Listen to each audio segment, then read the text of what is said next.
Hey everybody, so what is the true set of requirements that you have to meet when you apply for a posted job? Everybody's been wondering about this for a while, and the reality is that some of the requirements are posted in the job posting, but the problem is not everything that they look for has been explicitly stated in the job posting. So what is that master list of things? Well, let's dive into it. In this video, we're going to explore this. So right off the bat, everybody, I'm sure, knows that in a job posting, they usually have a section where they talk about requirements. And this will list requirements that are maybe your education, your experience, and your skills, right? That's a pretty common thing. Now, in addition to that, there are a lot of other things too. Now, we can find out some of them. So let me demonstrate how we can do this. Let's go to, as an example, let's go to ChatGPT. I'm doing this so that you can see that this stuff isn't coming from me, but you can do this yourself with a specific job title that you're wondering about for yourself. Okay. Now, let's say that I want to get a job, and this is hypothetical, and the job title would be, let's say, something like project manager. Okay, so I want to get a job as a project manager. Now, in the job posting, they've got a section called requirements where they've listed, the education, experience, and skills that they're looking for. However, I know a lot of other things that they're looking for are not explicitly stated, things like soft skills, but they could even be beyond soft skills. So what are some of the other things that they might be looking for on my application or in an interview with me that they haven't explicitly stated in the requirements? Let's see what that gives us. Now, you can do this, and I recommend you do it with the job title that you're interested in. Okay, so the requirements section is incomplete by design. It lists the minimum technical filters. Okay. Requirements is who's allowed in the room. The real decision is who they trust to solve their problem. Okay, so for a role like project manager, just as an example, okay, this is what they're looking for. Evidence you can deliver results. Okay, they want proof that you can actually finish things, not just manage meetings. Okay, now obviously this is something specific to the project manager role, right? Judgment. Project managers consistently make trade-offs, time versus scope, cost versus quality, speed versus risk. Okay. Now, we can go down this list. I didn't ask for a top 10, but it's given me several of these. So like communication clarity, organizational discipline, cultural fit. Okay. It has given me 10. Okay. Excellent. The big hidden question underneath everything, the hiring manager is really asking, can I trust this person to run this project without creating problems for me? If the answer feels like yes, they hire you. If it feels uncertain, they keep looking. Okay, so this is a good way of summarizing it. Now, a lot of the stuff that they put that are in here, these sort of things that they're also looking for. Why is this important to know? Well, first of all, you can use this information to help tailor your resume. So when you apply for the job, okay, you're going to have a custom version of your resume that's tailored for the job. That's what you're going to send in. And it's going to separate out the specific things that you have, first of all, that they asked for explicitly in the job posting, okay? Secondly, it's going to list some of these things, okay? So some of these extra things that they didn't state explicitly, right? So for example, we were looking at things like this. So cultural fit. How about this? Organizational discipline, okay?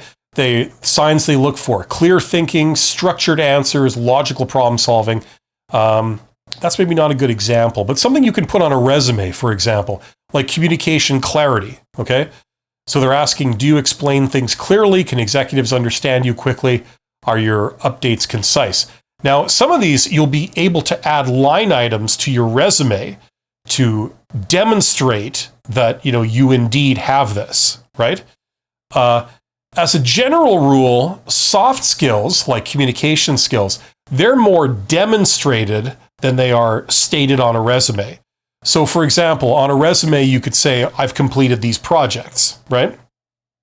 But if one of the things that they're looking for is, say, likability or the ability to persuade, those are soft skills. That's stuff that it has more to do with how you speak to people, how you communicate. So usually those are being assessed directly, and that's the whole point of bringing you down for an interview, is to get a free sample of what you're like as a person, and that includes communication skills. It'll also include things like likability, right? Charisma. It'll also include things like your ability to persuade, right? Your agreeableness, how easy you are to get along with, and if you have a rapport with people. Those are all the soft skills. You're going to be demonstrating those. But it doesn't mean that those are the only things that they're going to be looking for. For example, judgment here. Time versus scope, cost versus quality, speed versus risk. Now, these are things that you could explicitly state on your resume under your biggest accomplishments. So you can add that dimension to it and say, this is something I did. It's on your resume as a line item. Maybe you give a little bit of detail. It's written like an accomplishment, which means that you quantize it in terms of percent and or money, right? So what that means is that when you write an accomplishment on your resume, you're not just talking about what you did. You're talking about the impact it had. So if it went on to save the company money, or it increased the efficiency of something by 10% or whatever, you would state that, and you would have those numbers in there, like 10%, or it saved the company, $50,000 per year, something like that, right? Now, this is stuff you could add to that accomplishment. You could say, it was a trade-off between time and the scope of the project, or between the speed of delivery versus, the risk of, customer satisfaction being eroded, or something like that. You could add that. So when someone reads your resume, they see evidence of okay, you're able to analyze the different dimensions of a problem, and you have to exercise good judgment. So that's something you've demonstrated before, right? Okay, so this is a good test to do for any job you're applying for. You could ask ChatGPT, what are some of the things that are the criteria that are not explicitly stated, right? Let's see if we can go a step further here. Okay, so for a project manager job, we've covered, in terms of requirements, they're looking for things that are explicitly stated on the job posting under the requirements section. We've also covered how there are several common things that are usually not explicitly stated in the job posting, but they are still looking for those, and they're still judging the candidate based on whether they see those or not, right? Let's go a step deeper. Are there things that they might also be looking for that they would never state explicitly, or it's perhaps something they can't mention, or something that they explicitly want to keep hidden? They would not want to disclose that that's actually a criterion of their decision. Are there any of those that are known either in general or specifically for the project manager role? Let's check that out. This might be where it gets interesting. Yes, this is a very interesting layer. Okay. Some of them are practical, some are political, some are even legal. Okay. Will this person be easy for me to work with? Okay, well, that's not really so much of a big, deep, dark secret. That's why when you go to an interview, you need to demonstrate how agreeable you are and how pleasant you are, and try to be likable and try to have a rapport. Will this person make me look good or bad? Right? Now, that's definitely something that they're not going to state out loud, because this usually conflicts with their duty as, an employee of the company if they're making these decisions. Okay? If I hire this person, will they make my life easier or harder? Well, that's not the same thing as making you look good or bad. Okay. It reflects directly on the manager who hired them. Yeah, exactly. So if they look like they could be a liability, that is something that can cost you, unfortunately. Internal candidates already exist. This is a big hidden factor. Yeah, well, there's two sides to this. Internal candidates, the advantage of an internal candidate is that they're a known quantity. They've already proven themselves. They've been working at the company for years, presumably, and they're being promoted because people have seen their potential, right? So they're easy to assess. They've had several years to demonstrate what they're like. So that's why it's kind of a safe choice for the company. And the conventional wisdom is that you get an internal candidate when you don't want change, you want status quo. However, if you're looking for change, if things are really not working that well, maybe the company's losing money or something, and you need to change what you do, that's often when they specifically hire external candidates, because the external candidate's going to bring in new ideas and a new way of working. Okay, so that may be a factor. If you know if the company's been in dire straits, if they've been on hard times and they've been downsizing for a while, maybe they are explicitly looking for external candidates for that reason. This isn't a great secret, but will the person stay? Yeah, they assess you this in the first stages of screening your application. So if you've had a history of job hopping and things like this, or when you go to the interview, you come across as someone who has a problem with many different types of people, you tell stories of how you didn't get along with bosses and things like that, they can question this. So that's a big one here. Salary risk, another hidden concern. Managers sometimes worry that a candidate expects too much money later, will become dissatisfied quickly, or will renegotiate aggressively. Yeah, these are well known. Usually they screen these people out by looking at the most superficial traits in the first screening, usually at the resume stage. That's often what they do. But if you go down to an interview and then you say things like, that indicate that you became bored, or, you moved on from a job because it wasn't exciting, it wasn't interesting, things like this, that can plant this seed. You could become dissatisfied, so you need more money to stay because you're not enjoying it. This is a bit more legitimate. Authority risk. This one is subtle for project managers. Will this person challenge me too much? Okay. Now, it's a fine line. Usually bosses want workers that, they basically say yes, sir, or yes, ma'am. That's what they're looking for.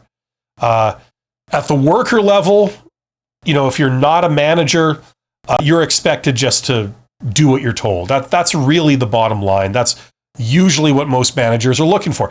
They might not mind some insightful comments on things. That's usually not a problem, but they're not looking for everything to turn into an argument. So that can be something they don't want to say. You might come across too assertive, too forceful in an interview, and that's the concern that they have. Sometimes hiring managers quietly ask around, things like mutual LinkedIn contacts, previous colleges, industry networks. If someone hears something negative informally, it can kill a candidacy instantly, and the candidate will never know. This is why you don't want to tell an employer if you're leaving where you're going. You don't want to say, I'm going to this company to work in this role, and I'm dealing with this contact or this recruiter or something. You don't want to keep that. You want to keep that confidential. You don't want to announce it, because if they might have a bit of sour grapes, it is possible for them to sabotage you.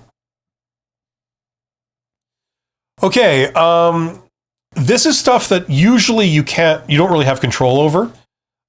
Team chemistry. They may already know the personalities of the team. They may think this person will clash with someone on the team. This person feels too aggressive for our culture. So once again, it's important that you come across as very agreeable, friendly, and non-threatening in job interviews. If you come in with like very strong opinions and you seem very aggressive and forceful about them, that can kill your chances regardless of how qualified you are for the role. Bias. Some biases still influence hiring decisions. Yes. And this is a bit controversial. Examples include age, educational prestige. Like, these are real. Now, the jury's out on whether sometimes these are valid. Like, for example, I don't see many 21-year-old CEOs of Fortune 500 companies, nor do I see many 97-year-old cocktail waitresses. There are some arguably legitimate reasons for some preferences, right? But the jury's really out on whether, that flies in a lot of situations. Sometimes it makes sense, a lot of times it doesn't. So I'm not here to debate that, but what I'm saying is that this can be a factor, okay? So being aware of these things is definitely something that will help you, okay? Communication style, educational prestige. Yeah, these are real things. The gut feeling, which means anything you want it to mean. It can mean biases, certainly. In fact, that's how many people phrase it. But that's why just having a rapport with people and doing basic things like, not looking, kind of fierce or unhappy or upset, can help. When they make conversation with you, if you're under, like, you communicate that, you're stressed, you're under a lot of tension, these things can influence it, definitely. Okay, so this says the reality of hiring. If we summarize the layers, layer 1, what the job posting says, what they're actually evaluating but didn't list, and what they're evaluating but can't or won't admit, right? Now, I want to run something else by this, and I want to do this very quickly. So, okay, one other layer I think that I just want to end off with, and that is that sometimes employers will have almost quirky little wants, wills, and needs that they're looking for that they very rarely say out loud or admit. For example, a candidate needs to be a fan of a certain sports team, or they need to have some personality quirk, or they need to not have a certain personality quirk, or not have a certain opinion, and these are the wants, wills, and needs of the decision makers. Is there any way to prepare for that in any way? Like, is it possible to find these out? Or are there any common ones that, people should be aware of to maybe steer clear of certain topics or something? Because this is definitely something, I call it the hidden elimination criteria. And I've seen this personally. Every hiring decision involves human beings. Human beings have preferences. Sometimes those preferences have nothing to do with the job itself. Sometimes they're harmless, sometimes they're political, and sometimes they're just strange. The question becomes, can you prepare for them? Partially, but never completely. Yes, this is a big one. The similarity bias. People tend to hire in their own image. They hire people like them because they see the value most obviously in people who are like them, right? So this is definitely a thing. You can't manufacture this, but rapport building helps. So once again, getting along with people. Cultural micro signals sometimes have unwritten cultural signals. They prefer people who are very analytical and structured, extremely enthusiastic or energetic, calm and understated, very competitive. So bias towards certain personalities, right? You're basically trying to reverse engineer their culture. What I would say to this is where mirroring can sometimes help. So if you meet a very sort of like extroverted type person and they're, very loud and they're very friendly, if you try to mimic that a little bit, if you can, and feel reasonably comfortable doing it, that can help because it's a point of similarity, it's endearing, and it can help with some of these biases. Sensitive topics. definitely steer clear of a lot of things like this, like politics, religion, like any kind of ideological thing. Yes, I agree with that. The lunch test. This is a famous and informal hiring concept. Managers ask themselves, would I want to have lunch with this person? That's another way of saying, do I have rapport with them? Do they have charisma? Can we get a free-flowing conversation going?